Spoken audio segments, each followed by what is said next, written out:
قرآن کریم میں بیان شدہ واقعات اور قصص میں سب سے بڑا قصہ موسیٰ علیہ السلام کا ہے۔ آپ اللہ کے اولو العزم رسول تھے۔ آپ کا قصہ قرآن کریم کی 73 سورتوں میں جا بجا پھیلا ہوا ہے۔ 73 سورتوں میں پھیلے ہوئے قصے کو یکجا کرنا آسان کام نہیں۔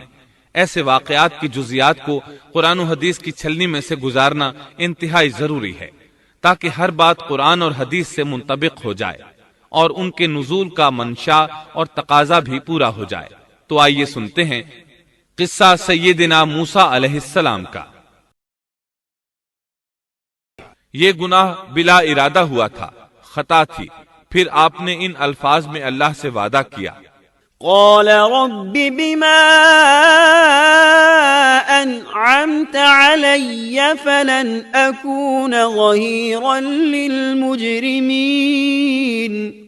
کہنے لگا، اے میرے رب، جیسے تو نے مجھ پر یہ کرم کیا، میں بھی اب ہرگز کسی گناہگار کا مددگار نہیں بنوں گا۔ آپ کا مطلب یہ تھا کہ باری تعالی آپ نے مجھے معافی دے کر مجھ پر کرم کیا۔ گویا آپ کو سمجھ آ گئی تھی کہ اللہ تعالیٰ نے ان کی توبہ قبول کر لی ہے، ان پر رحم فرما دیا ہے۔ چنانچہ اب وعدہ کر رہے ہیں کہ کسی گناہگار کی کبھی مدد نہیں کریں گے، بلکہ ان کے خلاف رہیں گے۔ تاہم انہیں اس بات کا خدشہ لاحق ہو گیا تھا کہ کہیں انہیں اس مصری کے قتل کے بدلے میں قتل نہ کر دیا جائے، جیسا کہ آیت 18 میں آتا ہے۔ فأصبح في المدينة خائفا يترقب فإذا الذي استنصره بالأمس يستصرخه قال له موسى إنك لغوي مبين۔ صبح ہی صبح ڈرتے اندیشے کی حالت میں خبریں لینے کے لیے شہر میں گئے۔ اچانک دیکھا کہ وہی شخص جس نے کل ان سے مدد طلب کی تھی ان سے فریاد کر رہا ہے۔ موسیٰ نے اس سے کہا کہ اس میں شک نہیں، تو سری گمراہ ہے۔ مطلب یہ کہ جب وہ شہر پہنچے تو انہوں نے کل جیسا ہی منظر دیکھا۔ وہی اسرائیلی ایک دوسرے مصری سے لڑ رہا تھا۔ انہیں دیکھ کر اس نے پھر ان سے مدد مانگی۔ تب آپ نے فرمایا، تو جھگڑالو آدمی ہے۔ تاہم آپ آگے بڑھے تاکہ مصری کے مقابلے میں اس کی مدد کریں۔ تب وہ کہنے لگا، قال يا موسى أتريد أن تقتلني كما قتلت نفسا بالأمس۔ وہ کہنے لگا کہ موسیٰ، کیا جس طرح تو نے کل ایک شخص کو قتل کیا ہے مجھے بھی مار ڈالنا چاہتا ہے؟ اس کی اس بات سے موسیٰ علیہ السلام سمجھ گئے کہ کل والی خبر شہر میں پھیل چکی ہے۔ اب انہوں نے خود کو چھپانا چاہا۔ اس وقت آپ کے پاس آل فرعون میں سے ایک مومن آدمی بھاگتا ہوا آیا۔ وہ موسیٰ علیہ السلام سے بہت محبت کرتا تھا۔ اس کا ذکر آیت 20 میں آیا ہے۔ وجاء رجل من أقصى المدينة يسعى قال يا موسى إن الملأ يأتمرون بك ليقتلوك فاخرج إني لك من الناصحين۔ شہر کے پرلے کنارے سے ایک شخص دوڑتا ہوا آیا اور کہنے لگا، موسیٰ، یہاں کے سردار تیرے قتل کا مشورہ کر رہے ہیں، پس تو فوراً چلا جا، مجھے اپنا خیر خواہ مان۔ اس سے پہلے کہ وہ تجھے گرفتار کر لیں، جلدی کر، یہاں سے نکل جا۔ آپ خوف زدہ ہو گئے، کیونکہ فرعون تو پہلے ہی آپ سے محبت نہیں کرتا تھا۔ اس نے تو آپ کو سیدہ آسیہ کے کہنے پر محل میں رکھا تھا۔ اس کے علاوہ فرعون کی قوم کے دوسرے سردار بھی یہ بات اچھی طرح جانتے تھے کہ آپ بنی اسرائیل میں سے ہیں۔ وہ آپ سے بغض رکھتے تھے۔ اب تو ان کے ہاتھ موقع آ گیا تھا۔ اس موقع سے فائدہ اٹھاتے ہوئے انہوں نے قتل کا مشورہ کیا تھا۔ چنانچہ موسیٰ علیہ السلام وہاں سے خوف زدہ ہو کر نکل کھڑے ہوئے۔ مصری آپ کی تلاش میں تھے۔ فرعون نے اپنے جاسوس آپ کی تلاش میں بھیج دیے تھے۔ ادھر موسیٰ علیہ السلام اللہ تعالیٰ سے یہ دعا مانگ رہے تھے، رب نجنی من القوم الظالمین۔ اے میرے پروردگار، مجھے ظالموں کے گروہ سے بچا لے۔ اللہ تعالیٰ نے آپ کی دعا قبول فرمائی، آپ کو راستہ بھی دکھایا۔ آپ جنگل کی طرف نکل کھڑے ہوئے۔ آپ کے پاس کھانا تھا نہ پانی۔ نہ آپ کے پاس سواری کا جانور تھا، آپ کو کچھ معلوم نہیں تھا کہ کدھر جا رہے ہیں، بس آپ جنگل میں چلتے رہے۔ آپ مصر سے فلسطین کی طرف جا رہے تھے، راستے میں آپ کے جوتے بھی ٹوٹ گئے، اب ننگے پاؤں سفر شروع ہوا، بھوک لگتی تو درختوں کے پتے کھا لیتے، اس طرح آپ مدین پہنچ گئے۔ آپ سن چکے ہیں مدین اللہ کے نبی شعیب علیہ السلام کی بستی تھی۔ اس وقت شعیب علیہ السلام کافی بوڑھے ہو چکے تھے، اور یہ واقعات شعیب علیہ السلام کی قوم کی تباہی کے بعد کے ہیں۔ آپ مدین کے پانی پر پہنچ گئے۔ بستی کے باہر ان لوگوں کی پانی کی جگہ تھی، وہیں وہ لوگ اپنے جانوروں کو پانی پلاتے تھے، اپنے لیے بھی وہیں سے پانی لیتے تھے۔ موسیٰ علیہ السلام نے دیکھا کہ لوگ آ جا رہے ہیں، کسی کے پاس بکری ہے، کسی کے پاس اونٹ ہے، انہوں نے حوض بنا رکھے ہیں، وہ کنویں سے پانی نکال کر ان حوضوں میں ڈالتے ہیں۔ مال مویشی کے لیے الگ حوض ہیں اور انسانوں کے لیے الگ حوض ہیں۔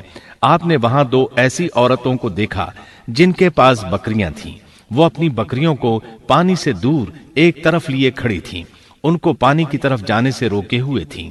آیت 23 میں ہے، ولما ورد ماء مدين وجد عليه أمة من الناس يسقون ووجد من دونهم امرأتين تذودان۔ مدین کے پانی پر جب آپ پہنچے تو دیکھا کہ لوگوں کی ایک جماعت وہاں پانی پلا رہی ہے، اور دو عورتیں الگ کھڑی اپنے جانوروں کو روکتی ہوئی دیکھیں۔ موسیٰ علیہ السلام کو یہ دیکھ کر حیرت ہوئی کہ سب لوگ تو اپنے جانوروں کو پانی پلا رہے ہیں اور یہ دونوں پیچھے کھڑی ہیں، یہ کیا معاملہ ہے؟ قال ما خطبكما، پوچھا کہ تمہارا کیا حال ہے؟ یعنی تم اپنی بکریوں کو پانی کیوں نہیں پلا رہی؟ آیت 23 میں آتا ہے، قالتا لا نسقي حتى يصدر الرعاء وأبونا شيخ كبير۔ وہ بولیں کہ جب تک یہ چرواہے واپس نہ لوٹ جائیں ہم پانی نہیں پلاتی، اور ہمارے والد بہت بڑی عمر کے بوڑھے ہیں۔ مطلب یہ کہ اتنی بھیڑ میں ہم کیسے داخل ہوں؟ یہ سن کر موسیٰ علیہ السلام آگے بڑھے، طاقت سے ان لوگوں کو پیچھے ہٹایا اور پانی نکال کر ان کی بکریوں کو پلایا، پھر ایک درخت کے سائے تلے جا بیٹھے اور یوں دعا کرنے لگے، فقال رب إني لما أنزلت إلي من خير فقير۔ اے پروردگار، تو جو کچھ بھلائی میری طرف اتارے میں اس کا محتاج ہوں۔ سیدنا عبداللہ بن عباس رضی اللہ عنہما بیان کرتے ہیں کہ سیدنا موسیٰ علیہ السلام ننگے پاؤں مدین پہنچے تھے، ان کے پیروں کی جلد اتر گئی تھی، پیٹ بھوک کی شدت کی وجہ سے کمر سے لگ رہا تھا، درختوں کے پتے کھاتے رہے تھے، اس لیے ان کے منہ سے پتوں کی بو آتی تھی، لہٰذا اس وقت وہ سخت حاجت مند تھے، بھوک شدید تھی، اذیت بھی بہت پہنچی تھی، لیکن وہ کسی سے بھی سوال کرنے کے لیے تیار نہیں تھے۔ ان دونوں عورتوں میں سے ایک نے ان کی دعا کے الفاظ سن لیے، دونوں اپنے والد شعیب علیہ السلام کے پاس آئیں، انہیں موسیٰ علیہ السلام کے بارے میں بتایا، یہ بھی بتایا کہ وہ شخص محتاج ہے لیکن بہت خوددار ہے، جیسا کہ آیت 25 میں ہے، فجاءته إحداهما تمشي على استحياء قالت إن أبي يدعوك ليجزيك أجر ما سقيت لنا۔ اتنے میں ان دونوں عورتوں میں سے ایک ان کی طرف شرم و حیا سے چلتی ہوئی آئی اور کہنے لگی، میرے باپ آپ کو بلا رہے ہیں، آپ نے ہمارے جانوروں کو جو پانی پلایا ہے اس کی اجرت دینا چاہتے ہیں۔ موسیٰ علیہ السلام خوددار ہونے کے باوجود اس وقت شدید حاجت مند تھے، چنانچہ موقع کی مناسبت سے ساتھ چل پڑے۔ وہ عورت مارے حیا کے چھپ رہی تھی، یہ بات محسوس کر کے موسیٰ علیہ السلام اس سے آگے چلنے لگے، کوئی موڑ نہ ہوتا تو لڑکی اس سمت میں کنکر پھینک دیتی، موسیٰ علیہ السلام اس سمت میں مڑ جاتے، اس طرح وہ گھر تک پہنچے۔ موسیٰ علیہ السلام کی ملاقات شعیب علیہ السلام سے ہوئی، انہوں نے اپنے بارے میں بتایا، جو واقعات ان کے ساتھ پیش آئے تھے وہ بتائے۔ شعیب علیہ السلام نے ان سے فرمایا، قال لا تخف نجوت من القوم الظالمین، کہنے لگے اب نہ ڈر، تو نے ظالم قوم سے نجات پالی۔ اس وقت دونوں لڑکیوں میں سے ایک نے کہا، قالت احداهما يا ابت استأجره ان خير من استأجرت القوي الامين، ان دونوں میں سے ایک نے کہا کہ ابا جان آپ انہیں مزدوری پر رکھ لیجئے، کیونکہ جنہیں آپ اجرت پر رکھیں ان میں سے سب سے بہتر وہ ہے جو مضبوط اور ایماندار